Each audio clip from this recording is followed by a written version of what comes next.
What's the difference between cry it out and controlled crying? They're two phrases that get used so much when talking about little ones' sleep. And they can raise some controversial debates as well. And I think it's important to just clear up what the difference really is, because they so commonly get mixed up and confused. And understandably, how are we supposed to know what they mean and what's the difference between the two? So I'm going to clear that up for you today, and I'm going to give you 3 keys about this, and 3 key pieces of information so you can properly understand that. So number 1, they're not the same. They are different things. Controlled crying and cry it out are 2 different things. Now, quite often people think that cry it out means anything to do with crying, any amount of crying. If you're going to see tears from your child when sleep is involved, then you're letting them cry it out. And that's not true. Controlled crying, sometimes again people think that's the same thing and it means letting them cry a bit. Maybe some people's versions of controlled crying that's the case, and there are so many versions. But let me just get clear on what the actual definitions of those 2 things are. So cry it out actually comes from the form of sleep training called extinction. And extinction, cry it out, actually means you do your bedtime routine, you say goodnight, you leave the room, and you don't return. Full stop. You don't return until morning. There's no going back, there's no reassurance, there's no response. It's just you leave them to figure it out. Now, that's not something I advocate at all. I don't know any parents that would feel particularly comfortable doing that in this day and age. I'm not judging anyone who does, but it's not for me, it's not part of my ethos, and it's not part of my philosophy, and it's not what we do at the Sleep Nanny at all. So hopefully that clears that up. But that's what it means, that's what it actually is. There's debate about whether that's damaging in any way. Some reports would say it potentially does create increased stress levels. Others have shown no evidence of that. I think the thing that has been evidenced is that prolonged amounts of crying on a regular basis can cause long-term damage. That would, so that would be a regular long-term thing, the kind of thing you see in orphanages. But I don't advocate cry it out or extinction, but that's what it is, that's what it means. Now, the difference in the way in which controlled crying, as it's usually called, is not the same, is that controlled crying is an interval-based thing. It's where you do give the child some space, but you do return. And that's why it's controlled. So it's suggesting that the child may need a little bit of time to just, adjust and not have the stimulation of you being around, but that you do come back. That's, in the simplest way of putting it, the difference. Now, the second thing I want to give you, the second piece here, the second key to this, is to understand that controlled crying has so many variants.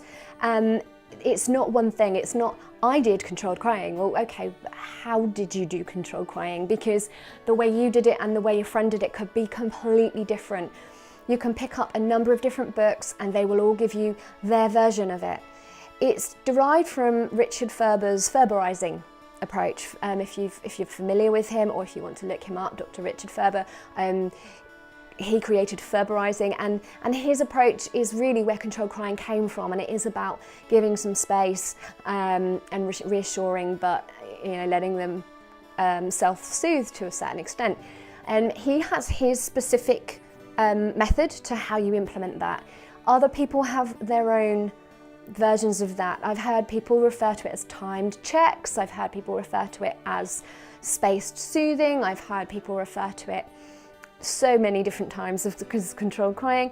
My own slant on that is actually called regulated responding. So there are so many different ways, and I think it's important to know that, because particularly as a first-time parent, or if you're a parent who's come across sleep challenges for the first time, maybe your first child or 2 were fine and now you're having a bit of a different situation, then please don't think that controlled crying is a thing, it is like one thing and this is how you do it, because there's a number of ways it can be done.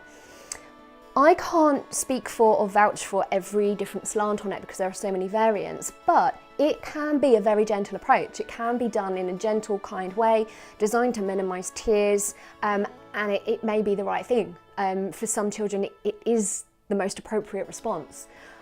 So please don't judge anyone that does that. If it's not for you, that's fine, but if somebody else finds it's just the right thing for them, then that's okay.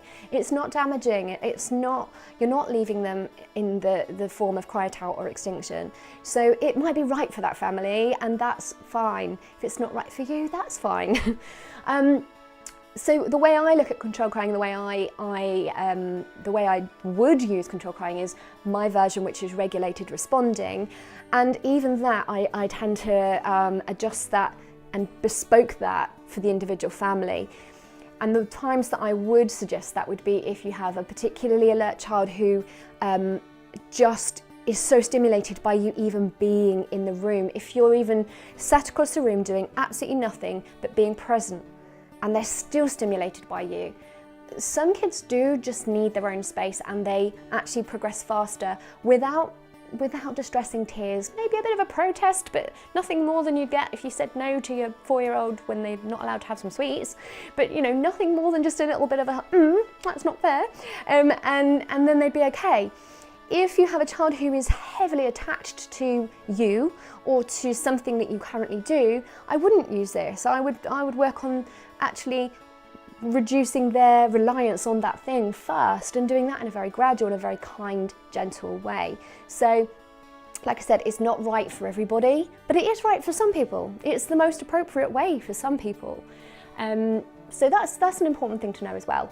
And the third and final piece I want to give you on this topic, the third key to understanding the difference between cry it out and controlled crying, is don't start doing it if you can't see it through. If you're not happy with it, not comfortable with it, if you, talking more about the controlled crying here because I don't really know anyone or have never come across anyone who's quite happy and comfortable with cry it out, which is extinction. But when it comes to the various types of controlled crying, even if you've got a very clear, gentle version of that, like mine, if it's not right for you, if you're not happy, not confident, and you have any doubt that you'll be able to actually see it through, don't even begin, because playing with it actually is worse than not even starting. Usually when parents are stuck and they don't know how to help the child learn to sleep, they start clutching at straws and they go, I'll try the gradual withdrawal, I'll try controlled crying, I'll try this. And they just Google something, get the general principles and then plow in, and before they know it, after an hour of going in and out, they can't handle it anymore and they just cave, and then they go back to doing that thing they were doing. All that will do is teach your child to hold out longer or cry harder. All it will teach your child is that, well, why did you make me shout so loud for that? Why did I have to wait for it if you were going to give it to me anyway? So it's almost unfair on the child to begin down that road unless you're happy and confident and sure that it's right for you and that you can see it through. And that's again where we help and we come in when we work with families, and I can advise, identify and give you the options and make sure that it is right for you, and then help you work on seeing it through. So don't start unless you can see it through and you feel confident that it is right for you. I really hope that clears up the common confusion, understandably. I mean, it's a minefield out there, and people so frequently, every day I hear misconstrued understandings of controlled crying and cry it out. They are very different, very, very different, and there's even more complexity to what controlled crying even is. So I hope that clears that up, and I hope that's helped, and I will catch you all very soon.